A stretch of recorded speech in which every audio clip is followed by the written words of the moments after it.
Dua penggal lalu, Kemaman masih jauh ketinggalan dalam segenap segi, terutamanya dalam aspek pembangunan serta infrastruktur. Justru pada pilihan raya kecil Parlimen Kemaman 2 Disember ini, penduduk mengharapkan wakil rakyat yang dipilih segera cakna dengan keperluan masyarakat di daerah berkenaan.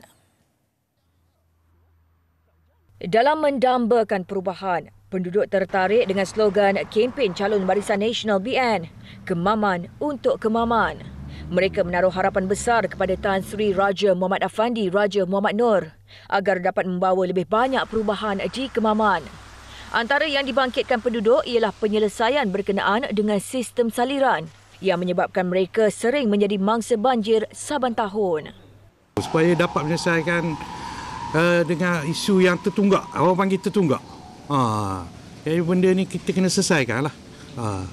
Dari segi lain kita tengok macam mana? Dari segi pembangunan ke apa? Pembangunan pun kita pun agak pun begitu jugalah. Pembangunan Kemaman ni sebenarnya orang kata kalau ikut daripada orang luar ni sebagai lubuk sebenarnya. Lubuk tempat orang mencari rezeki. Yelah, setiap tahun benda yang sama ulang kan. Mungkin kena fokuskan kepada sistem pengairan jugalah.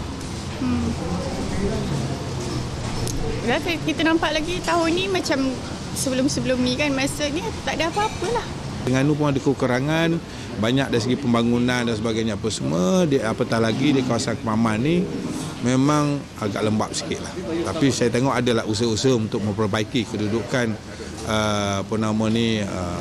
pembangunan di kawasan. Tapi agak tidak major. Mendengar keluhan itu, Tan Sri Raja Muhammad Affandi melihat ia komitmen utama yang akan diberikan sekiranya diberi mandat kelak. Saya nak musim Tengku Jual lah, sebab musim Tengku Jual ni memang banyak masalah.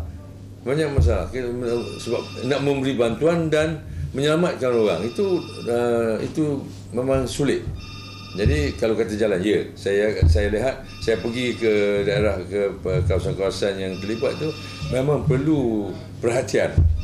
Artinya ini adalah isu-isu nanti yang terkumpul bagi saya untuk saya buat kita prioritaskan di mana sekiranya saya diberi mandat lah.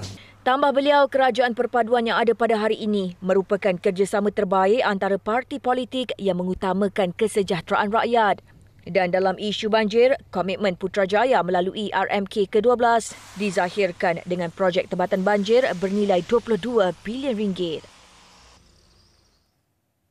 Dalam pada itu, pengundi terutamanya golongan belia turut diajak membuat keputusan bijak agar apa jua permasalahan rakyat dapat diatasi dengan segera.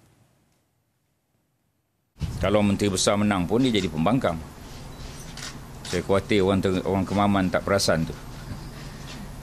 Sebaik mana pun Menteri Besar, kalau mereka sayang Menteri Besar apa semua, apabila dia kalah pun dia masih Menteri Besar. Tetapi kalau dia menang, berada di Dewan Rakyat, dia jadi pembangkang. Oleh kerana itu, biarlah kita serahkan negeri ini pada dia dan biar kita dapat satu pemimpin yang boleh berada dalam kerajaan. Bukan begitu? Jadi untunglah orang Kemaman. Ya?